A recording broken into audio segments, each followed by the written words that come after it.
It is my pleasure to announce my good friend, Norina Malachowski. Close to 40 years ago, Norina came to Lilydale for the first time to learn meditation. That was the beginning of her journey into spiritualism. She started taking classes through the Fellowships of the Spirit. A retired clinical social worker, she is a full-time resident of Lilydale. She earned a master's degree in guidance and counseling and a master's degree in social work. For the last 30 years of her career, she acted as a clinic supervisor for an adult mental health agency.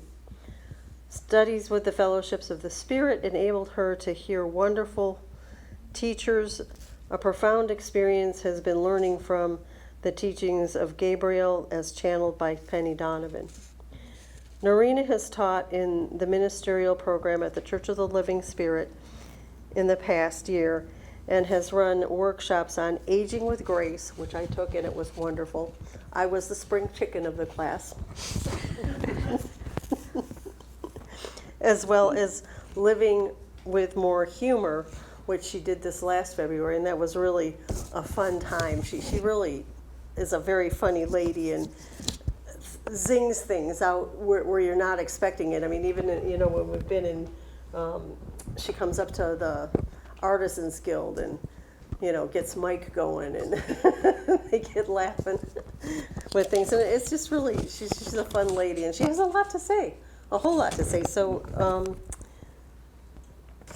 the experiences that she has had have encouraged a delightful spiritual experience, and she's definitely is a delightful person to experience. So it's my pleasure to introduce you, Norina Malachowski. Thank you, Jane. With the papers falling.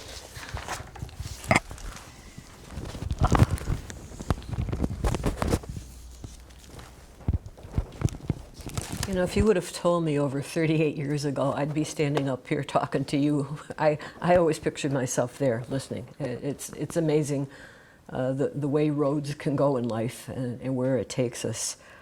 I called Dot McCarthy, who's a dear friend of mine. We were working in the mental health agency and just thought, we need something to relax, so let's learn meditation. So we journeyed out here, and it was actually the first time I was in Lilydale. And didn't you call it, Mark? It was channeling back then and something? Channeling and you was yeah. originally. Yeah, and then they had T-shirts, you're fine, how am I? And it was fun.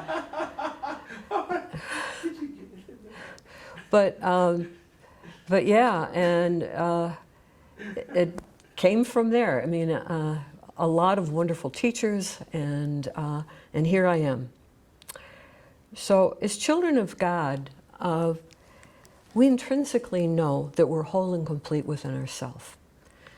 And many of our life lessons are remembering that. And the intent of this talk is how maybe a simple flower or a bloom can help us remember that. So I'd like to, my first visual aid. Could you just take one? Or wait, if you get more than one, it's okay. No, I'll just take one, that's fine. Thank you. Oopsie.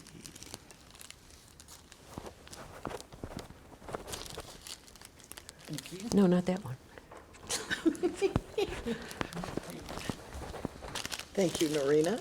Ooh, all right. Don't eat them, please. Thank you very much.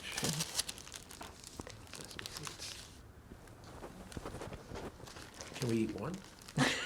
Sure. If you just take a look at that in your hand, that's a mustard seed. And I'm going to read, I'm sure you've heard this before, but it just seems to sort of fit with all this. So at one of Gabriel's lectures, they asked about the parable of the mustard seed. And this is what he said. The mustard seed represents the divine aspect within the human spirit. And the master said, if you have the faith of a grain of mustard seed, now what he was saying, if you have confidence in yourself and God, if you trust, you can do anything, anything at all. because the mustard seed is the smallest of small seeds, tiny little thing. And yet the mustard seed tree is gigantic. It's huge. It only takes a little daring, a little confidence, a little trust to grow a great, strong tree. Isn't that amazing? Do you remember? You were that small once, too.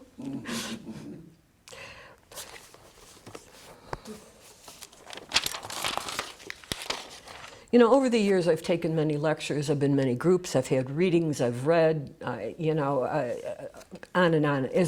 I'm sure most of you have done that too.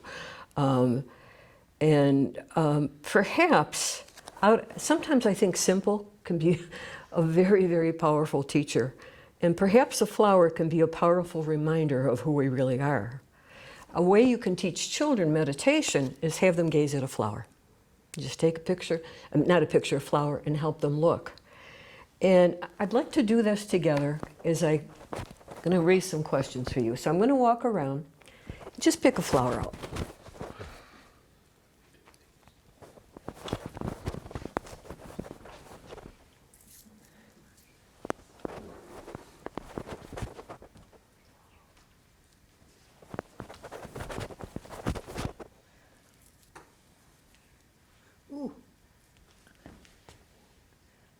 It's attached.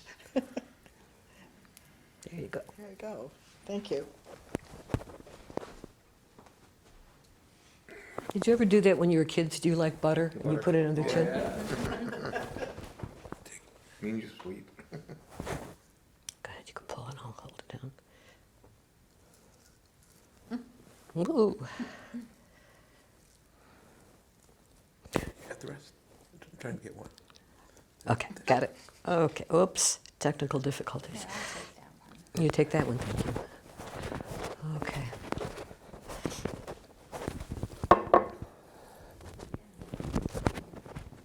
So I'd just like you to look at this, really look at the flower.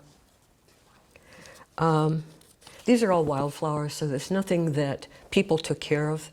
Nature took care of them. And I think that's important with this. A seed, for it to become a plant, has to be at the right place at the right time. And you know, that affirmation or that saying is actually very powerful. I am at the right place at the right time. When you think about it, if you believe that and you trust, it eliminates anxiety. It's not the conflict, I should be doing this, I can't do this, or whatever. Somehow the seed knew that. It landed in the right place at the right time.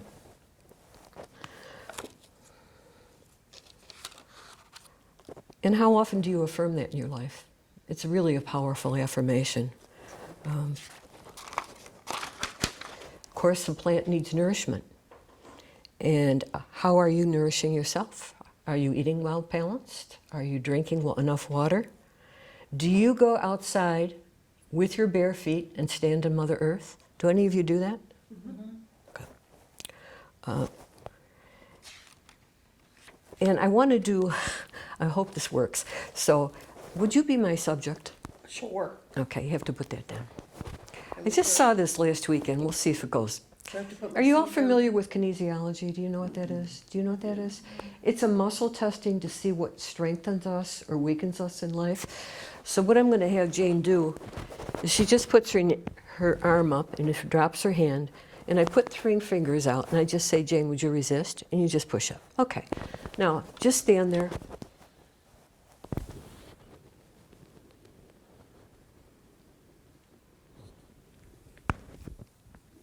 Okay, would you put your arm up? Did you see what happened to her? She got weak. I'll explain this. Okay, would you do it again? I can't move her arm. Okay, thank you. Mm-hmm.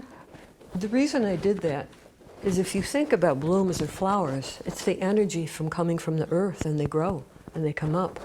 And I didn't know that before what I saw that. I went to see some energy healers. But yeah, and I didn't think anything. I didn't think anything negative of her. I just gazed down. But how powerful that can be. Are there weeds growing around you? Are there people around you that are sucking your energy, that ask too much from you? Have you the ability to set limits? But maybe even more powerful are the weeds in your mind, the ones that say you can't, you shouldn't, you're not good enough. Those are the things we often have to weed out. Those thoughts from the ego. Okay, the course, of course, blooms need the right amount of light. And how do you put light in your life? Do you meditate regularly? Do you laugh every day? Do you be with loving friends? Do you read good books? I know for me, sometimes when I get in a slump, I will pick up one of the Gabriel's books, and it just really helps me lift. It's just amazing. So, something I love to see is, you know, if you're walking down the street and there's sidewalks, and in the crack of the cement, there's this little flower coming out. I mean, isn't it a wonder? I mean, to me, I just get so excited when I see that. And what is that flower's attitude about life? Like, yeah, I can do it. And what's your attitude about life? Is it one of adventure, of growth? And, you know, Gabriel told us, you know what God's favorite color is? Green. Green is for growth, because it's growth. It's ongoing, ongoing. And I guess the other part to end is trust. Do you trust you will bloom being under God's care and love? It surrounds you. Do you trust that? I sure think that flowers do. So I wrote a very profound poem for you before I end, and it is, roses are red, violets are blue. They help us remember God's love for you. And thank you.